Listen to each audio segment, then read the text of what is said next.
Hello students, स्वागत है आपका अपने यूट्यूब चैनल खुलवे क्लासेस फॉर मैथ्स में।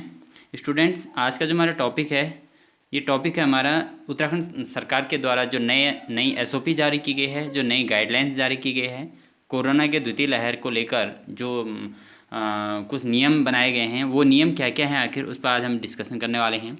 तो इसके जो इसमें प्रेषक हैं मुख्य सचिव उत्तराखंड शासन के द्वारा ये लेटर जारी किया गया है। और आज दिनांक 20 अप्रैल 2021 को ये लेटर जारी किया गया है स्टूडेंट। ठीक है, तो मुख्य कार्यकारी अधिकारी उत्तराखंड राज्य आपदा प्रबंधन प्राधिकारी और सचिवालय परिसर देहरादून से ये भेजा गया है। ठीक है, तो ये जो सेवा में समस्त अपर मुख्य सचिव उत्तराखंड शासन, पुलिस महानिदेशक सभी को ये किया गया है, सचिव प्रभारी उत्तराखंड शासन और आयुक्त कुमाऊं मंडल और गढ़वाल मंडल और समस्त जिलाधिकारी।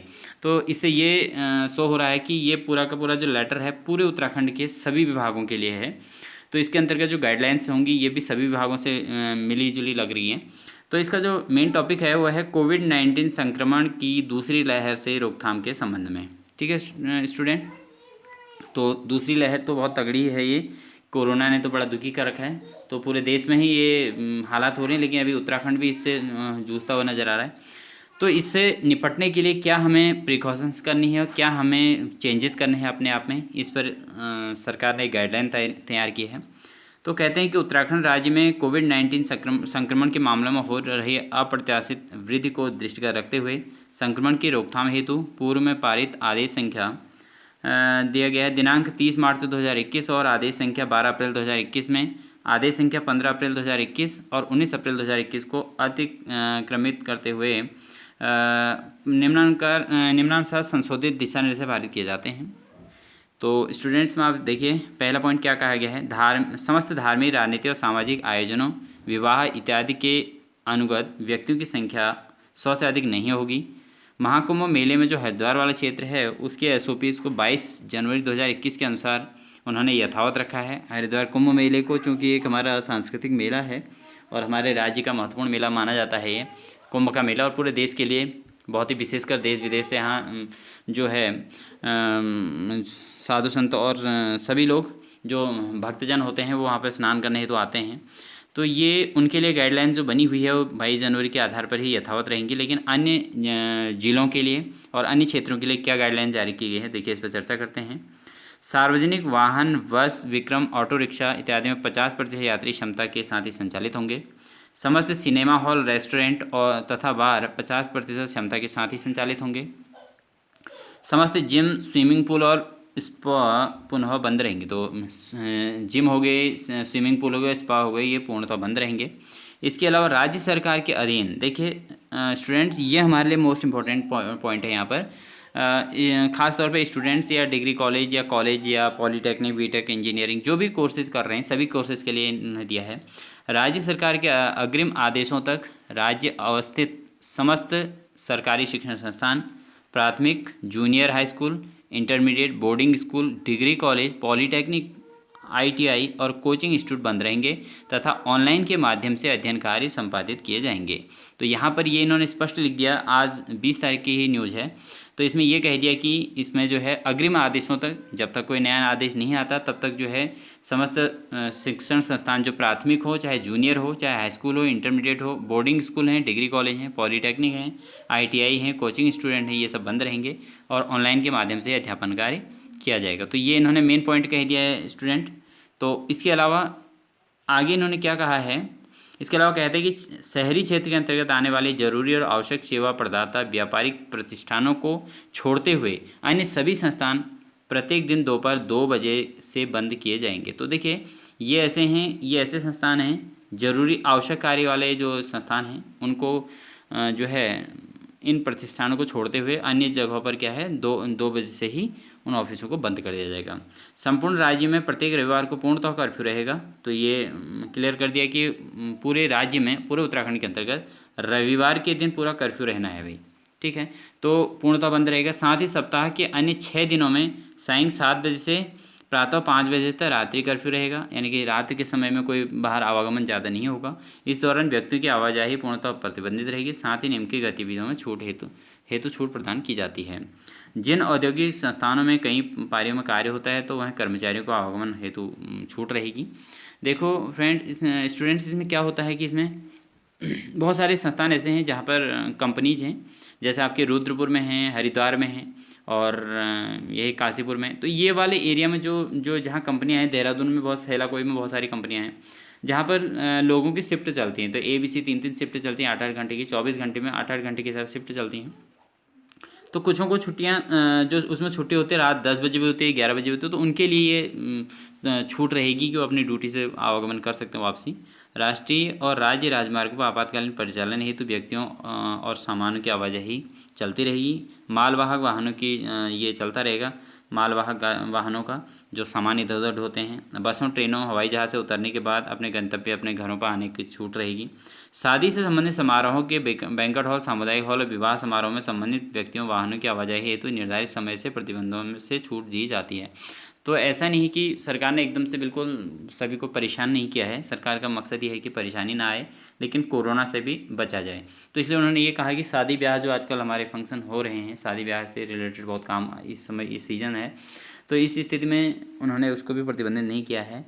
और ये कहा है कि एक नियमावली के अंतर्गत आप लोग अपना काम करते रहिएगा, लेकिन कोरोना से भी हमें जो है निपटना है। ठीक है, तो इसमें भी सपोर्ट करना ज़रूरी है। तो सभी को अपने मास्क, सैनिटाइजर और इन चीज़ों से और सोशल डिस्टेंस का विशेष पालन करना चाहिए। राज्य की सीमा में प्रवेश करने वाले बाहरी व्यक्तियों को क्या करना है, इसमें देखिए 72 घंटे पूर्व तक निगेटिव रिपोर्ट लानी है भाई। जब कोई बाहरी सीमा से अगर प्रवेश करता है हमारे राज्य में, तो उसको क्या करना है, 72 घंटे पूर्व की 72 घंटे तक के बीच की रिपोर्ट लानी है। तो ऐसा नहीं कि बहुत पुराने, 1 हफ्ते पुरानी रिपोर्ट लेके घूम रहे हैं और सोच रहे हैं कि हम पॉजिटिव नहीं हैं, कोरोना पॉजिटिव नहीं है, तो ऐसी स्थिति में उनको जो है पास नहीं मिल पाएगा उत्तराखंड में आने का। और इसके अलावा ये कहते हैं कि अगर आपको कोई भी किसी भी प्रकार की समस्या होती है तो कोविड हेल्पलाइन नंबर पर संपर्क कर सकते हैं। उसके बाद ये कहते हैं कि जनपदों में तैनात अधिकारियों, कार्मिकों ने पुलिस विभाग को छोड़कर अवकाश के सीधे निदेशालय से स्वीकृत नहीं किए जाएंगे। संबंधित जनपद के अधिकारी ही अवकाश स्वीकृत किए जाने हेतु सक्षम होंगे। तो ऐसा नहीं कि हमें निदेशालय से स्वीकृत करने हैं, ऐसा नहीं है। जिलाधिकारियों से भी अपने अवकाश स्वीकृत किए जा सकते हैं। और कमज़ोर व्यक्तियों का संरक्षण करना है। 65 वर्ष की आयु से अधिक व्यक्तियों को जो है, और 10 साल से कम की उम्र के बच्चों के लिए थोड़ा इनके प्रति अवेयरनेस ज़्यादा रखनी है ना, सेफ़ रखना है उनको केयरफुली। उसके अलावा कोविड उपयुक्त तो व्यवहार करना है, मतलब पर्यटकों और धार्मिक स्थलों पर, कार्यस्थलों पर अनिवार्य रूप से कोविड एप्रिशिएट बिहेवियर जैसे मास्क पहनना और सामाजिक दूरी का पालन करना जरूरी है। गृह मंत्रालय भारत सरकार द्वारा जारी SOPs में 22 जनवरी 2021 और राज्य सरकार द्वारा जारी किए गए निर्देशों के 26 फरवरी 2021 में कुंभ मेला क्षेत्र हरिद्वार में ये नियम यथावत रहेंगे। ये हम पहले भी चर्चा कर चुके हैं।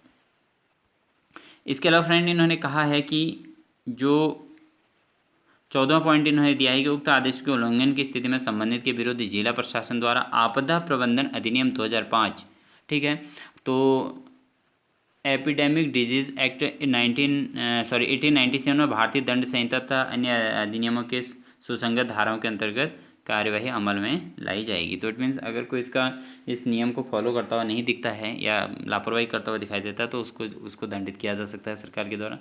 जो रूल्स बने उसके अकॉर्डिंग उसको किया जाता है।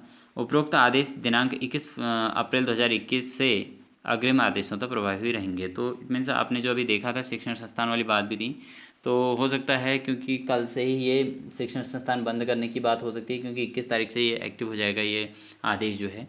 तो ये बात इसमें कही गई है। तो इसके लिए हमें अपने अपने विद्यालयों और उनसे सूचना लेनी पड़ेगी कल से कि आखिर विद्यालय खुला है या नहीं खुला है, क्योंकि कल तो ऑफ है। कल 21 तारीख को आपकी नवमी की छुट्टी है सभी जगह, तो नवमी की छुट्टी तो हुई ही।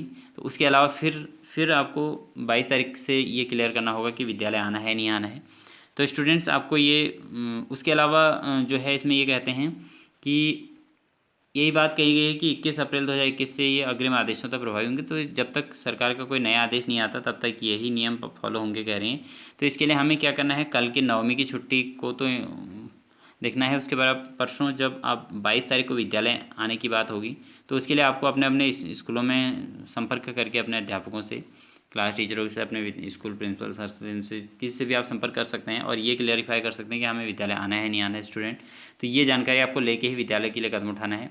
और ये भी ध्यान देना है कि आपको अपना मास्क और सैनिटाइजर अपने साथ रखना है, क्योंकि अपनी सुरक्षा अपने हाथ में है, अपने द्वारा ही अपनी सुरक्षा की जा सकती है।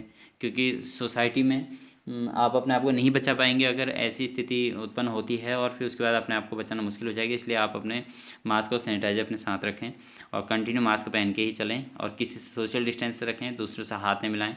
तो ये सारी चीज़ें आपने सेफ रखनी है, अपने आप को बचाना है। ठीक है स्टूडेंट, तो उम्मीद है आपको ये हमारे द्वारा दी गई सूचनाएं, जो आज की डेट की ये सूचना है, ये आदेश जो आज सरकार के द्वारा जारी हुआ है, 20 तारीख को जो आदेश जारी हुआ है, ये आदेश के अंतर्गत आपको जो मैटर बताया गया है वो आपको समझ में आया होगा।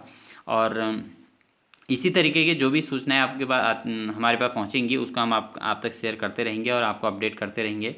तो इसके लिए आपको अपने हमारे इस यूट्यूब चैनल को सब्सक्राइब कर लेना है, और इसको जो है बेल आइकन दबाकर ऑल पर क्लिक कर लेना है, जिससे आपको कंटिन्यू नोटिफिकेशन मिलते रहेंगी। तो स्टूडेंट्स, जहाँ तक मेरा ख्याल है, मेरा मानना है, क्योंकि जिस तरीके से ये SOP यानी कि ये रूल्स जो लागू हुए हैं, तो ये चूँकि ये 21 तारीख से ये एक्टिव हो जाएंगे कह रहे हैं, तो इसके अकॉर्डिंग तो हमारे इस विद्यालय जो है अब कुछ समय के लिए बंद हो सकते हैं। तो इसके लिए आपको फाइनल क्लेरिफाई करने के लिए अपने विद्यालय में संपर्क करना है, जिस संस्थान से आप हैं उसमें आपने संपर्क करना है, और वहाँ से आपको इसको क्लियर करना है कि वास्तव में क्या विद्यालय या कॉलेज या जो पॉलीटेक्निक, ITI, कोचिंग सेंटर ये खुलेंगे नहीं खुलेंगे। इसके लिए आपको अपने जो है अपने संस्थानों से, अपने जो इंस्टीट्यूशन जहाँ आप पढ़ते हैं वहाँ संपर्क करना है और वहाँ से आपने जानकारी लेनी है। ठीक है, तो उम्मीद है आपको ये मेरे द्वारा दी गई ये सूचनाएं आपको पसंद आई होंगी और आपके समझ में ये मैटर आया होगा। तो इसके लिए आपको चैनल को लाइक और सब्सक्राइब कीजिए और बेल आइकन दबा लीजिए। बाकी आगे जो भी SOP जारी होंगी, जो भी रूल्स जारी होंगे, उससे भी आपको अपडेट किया जाएगा। तो स्टूडेंट्स, आपको आगामी भविष्य के लिए ऑल द बेस्ट।